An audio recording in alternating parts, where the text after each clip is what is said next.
Guys, today we're going to be buttoning up some loose ends here at the cabin. I've been looking for light fixtures. There was this ceramic coated light fixture that you basically put on the wall and you painted it towards the wall color, and it was about 10 bucks. And really, you can't beat it for 10 bucks.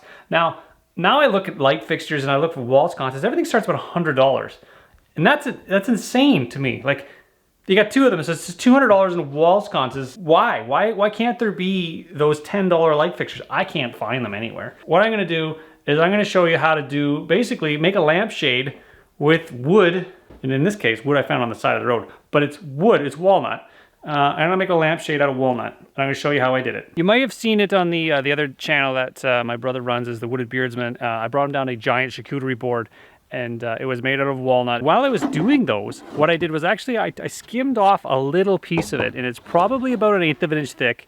And what I did was, while it was fresh, it was very green walnut wood, and then I took it and I strapped it around another log, and I let it dry that way, and it gave me a round shape. So what my plan is take this round shape, make a little bracket on both sides of that light bulb, and basically make a wall sconce or a lampshade on a wall.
Got my wall sconces up. I think they look amazing. For the time it took and the fact that it didn't cost me $100 a light fixture, it's basically I built a lampshade out of walnut. So now what I'm gonna do is actually take care of the countertop area here. So I'm gonna take a functional or a dysfunctional space and I'm gonna make it functional. So I've gotta take it all apart.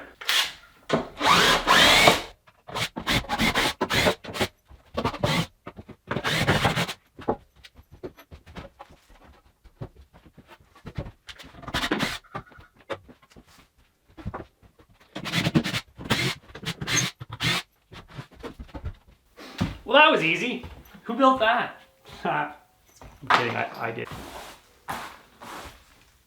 So what I had made up was a face frame for this cabinet. Now, you can't really see them, but there's the top styles, there's the middle style.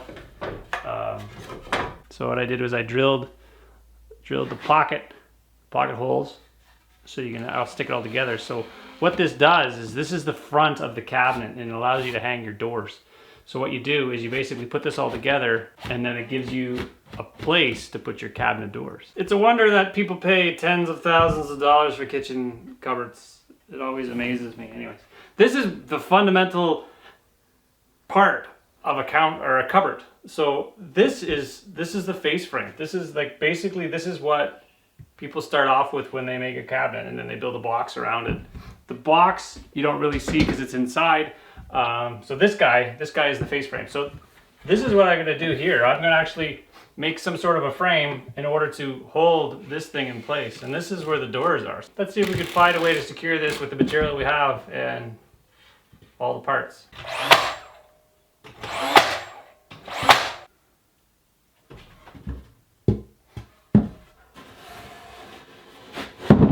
Do you ever wonder the right way to do something and you think, there's probably a right way to do this, and then there's a way to get it done. So what I'm doing is I'm fixing this. There's usually a space under a cabinet in order for your toe to go when you get close enough to a cabinet. It's called the toe kick. Anyway, so this is a box that I put down below the cabinet, and what I'm going to do is I'm actually going to screw it to the wall at the height I want, because actually I got to put a base on this for actually stuff to store. So I'm just going to level this to the bottom and then screw the face frame to that. Is it the right way to do it? But when you have limited resources and you have to get something done, you have to improvise. And this whole cabin is about improvisation and making stuff work that doesn't necessarily want to work. Everything's going to fight you the whole way. And as long as at the end you're happy with your product, and even if you're not happy with your product, as long as it's done, it's functional, it serves its purpose well, I think you can't go wrong. I feel like I should add something to the statement I just said. I run into a lot of people that talk to me about their DIY projects and they never get them started. And I think part of the problem is that they don't know where to start because they don't have the knowledge to do it. My advice to them is to just start. Start somewhere. Do something. You know what? If you're going to fail, fail quickly and move on. That's the only way to learn. But what I'm saying is start. Start your project and then figure it out. I guess they say common sense isn't common, but you got to get your common sense somewhere. And the best way to, I think, to get common sense is to try. So I think half the battle with doing any kind of construction work is finding the time to do it. Most of the time, you can't start a project and have enough time to finish it in one go. But what I say is, if you never get started, you're never going to get it done. So you might as well, it's like an elephant. Well, how do you eat an elephant? One bite at a time, right?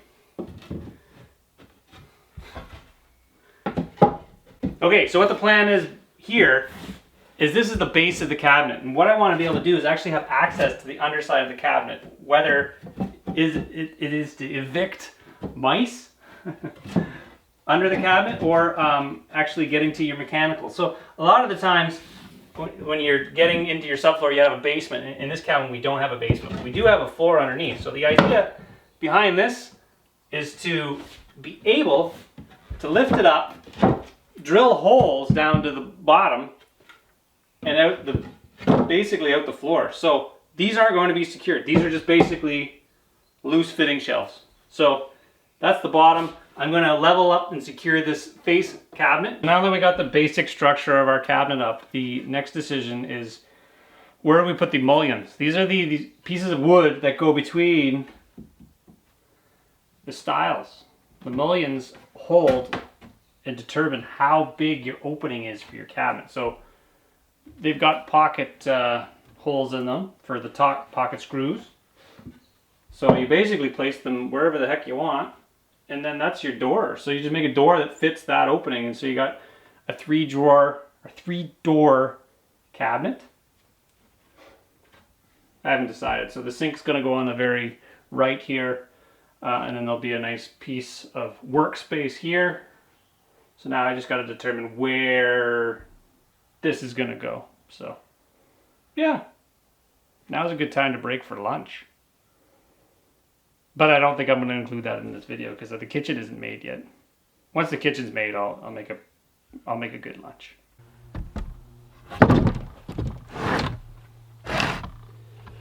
That's one big board. So this is a slab I milled up on the mill. I milled it up on the mill. It's about 24 inches. I just got to square it up a bit in order to make a countertop. So this giant slab is going to be the countertop. This is a chalk line. In order to rip that slab, I'm going to need a little bit more power than my battery's going to give me. So let's go start the generator up. It's kind of up at the top of the hill, so come on, let's go for a walk.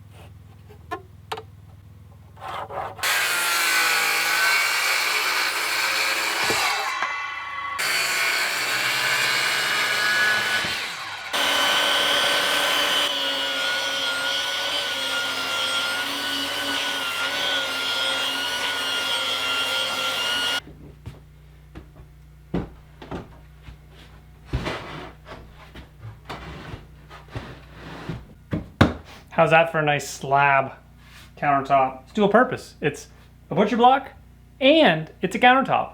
It's a butcher block countertop. I like it. I like that it fits. All right, so now we got to think about sink placement. I was looking for a single basin sink. I didn't really find one. I found one that looks the part, and hopefully it'll serve the purpose. The good thing about it is it's smaller than a normal size single basin sink. So if for some reason it doesn't serve the purpose, the hole is too small, and I can cut a bigger hole. Yeah, we're gonna try it, and if it works, it works, and if it doesn't, just cut a bigger hole. So we're ready to cut the sink. Now, there's something stressful about cutting kitchen sinks, and I know why, because if you don't make it right the first time, your countertop is garbage. Whether you bought it from the countertop store or if it's a giant slab of wood you took off the mill, if you get the cut wrong, it's garbage. There's no way to fix it. So it's important to measure, or it's actually when you're doing it at your house, when you have a template, you should use it. But when you don't, and it's a sink from God knows where, you got to measure it, and the cut's got to make it count. If it doesn't fit, perfect. But if it's too small, that's okay. But if it's too big, I can't emphasize that enough. All right, so we're gonna measure this up, cut it.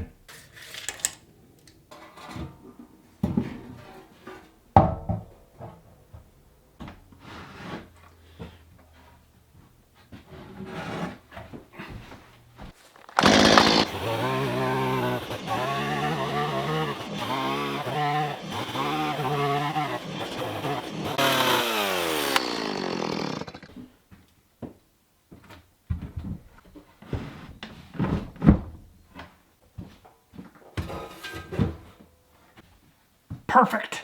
What I did is I added some mending plates underneath, and what I've done is I've PL premiumed, or construction adhesive, glued them where the potential for cracks are. So that thing's buttered up pretty good. And then there's another one. There's another one right there. It still looks like a dog's breakfast. And the reason for that is because there's no end on it. What I'm gonna do is I'm gonna take a piece of this and essentially make a waterfall edge on this side of the cabinet, and it'll tie it all together. I think it'll look great. Put some varnish on it. None will be the wiser that this stove's from 1945.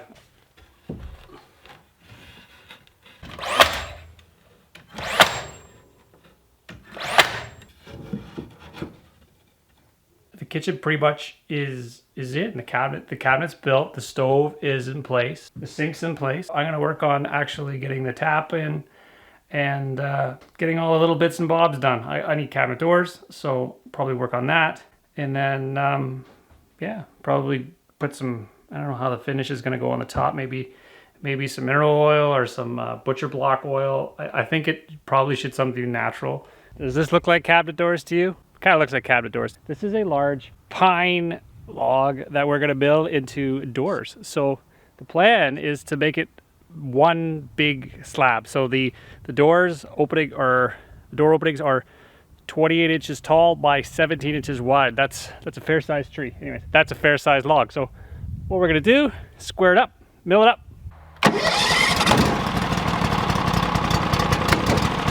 Whenever I get a log on the mill, it's a chore. So when I do have a log on the mill, I might as well make something that I'm going to use later on. So I milled up a bunch of 1 by whatever the width of that guy is, just for future consideration. So when it's on the mill, make wood.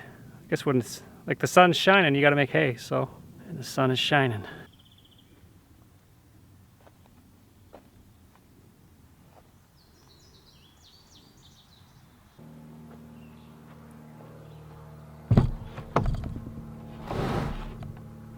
So I cut one straight edge on the mill, and then what I do is I actually use a framing square. Framing square goes along the straight edge and then allows me to cut off where the tree was a tree. You don't find wood like that in a lumber store.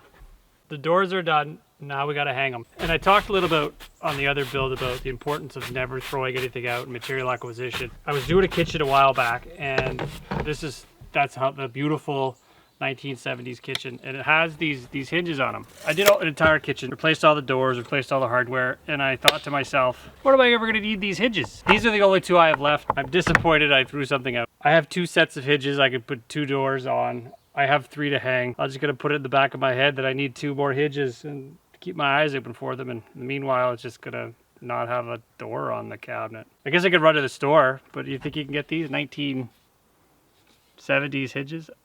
I doubt it. I'm gonna keep my eyes open. Works pretty good.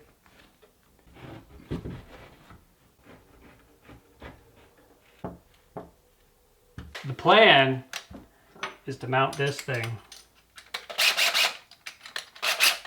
You guys counting every time I say plan? Anyways. So, yeah. I don't know if this is gonna fit or if this is gonna work. This is more of a, it's not a kitchen sink. It's more like an institutional hand washing station. And this is a kitchen tap. So we're gonna try to marry this kitchen tap with this little sink.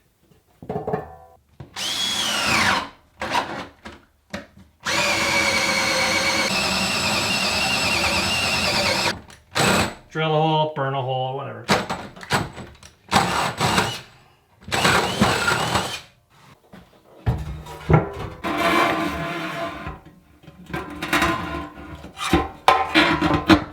Like it was designed to fit there. Do you ever think to yourself, yeah, let's set up a sink in the forest. Come on down underneath the sink with me. I keep losing the screw. Look at that, fancy.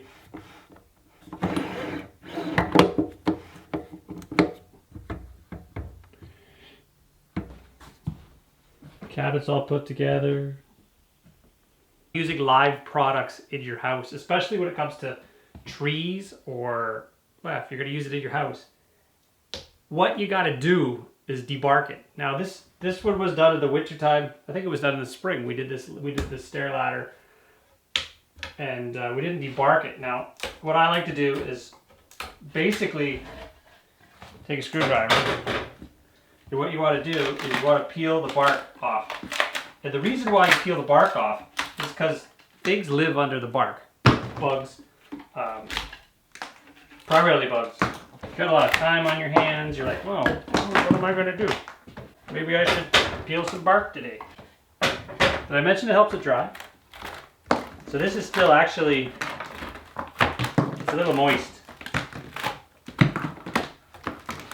It's always best to peel your logs. It's a fresh cut tree and it's got, you know, peel it right away. This was standing dead, so as you can see, the bark's not terrible. It probably would have been a real pain in the rear end to peel it when it was frozen, but it's dried out a little bit. It's like picking a scab. It's quite satisfying. Oh yeah.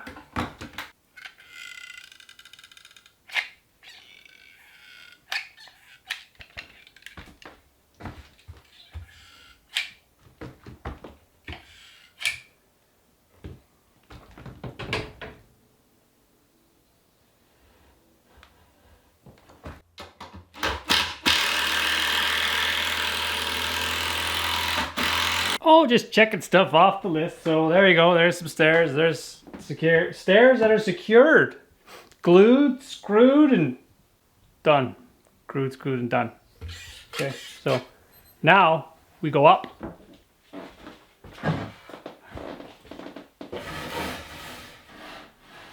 When we put the ceiling originally, we just kind of tacked it up so you can see little gaps here. So I've got the battens for these in order to fill in this little gap, and you can kind of see we just brad nailed it in. You can kind of see it's kind of moving a little bit. I'm gonna add some more brad nails and possibly some longer nails to ensure that it does not come down. It is supported on both sides with the drywall because the drywall is actually butted up against it, so it's no chance of falling. It's more of a cosmetic thing than anything else. But again, it's those things when you do a project and you kind of think, oh, I'll get to that eventually. What does they say? Like 10% of the work takes 90% of the time? Yeah, anyways, these are the small details that you kind of overlook, and then you're like, oh, well, I'll get to that eventually. So now we're gonna get to that. Battens on the roof. Let's batten down the hatches. You guys get the idea. So what this is the batten that holds the roof, more of the ceiling up, but it also fills the gap between the boards and it makes it look a little prettier. So that's 3. I've got to do a whole bunch more, and it's hot today. So yeah, I don't know. How about I show it to you when it's done? That'll be exciting, right?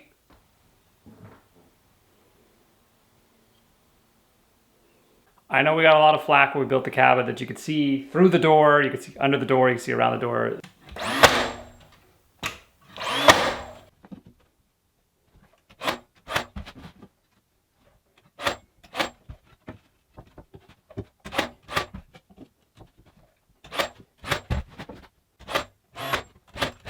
Well, I hope you guys enjoyed watching me button up the loose ends on the cabin. It's been a while. It's been a long time coming. It's long overdue. Now you can almost call this place a home, or you can. It's a tiny home. It's a tiny little cabin in the woods. So on the next one, we're gonna make it short. Yeah, we're gonna hook up the water to the sink. So that's the next problem we've got to deal with. Is we're gonna make water come out of that sink from the sky.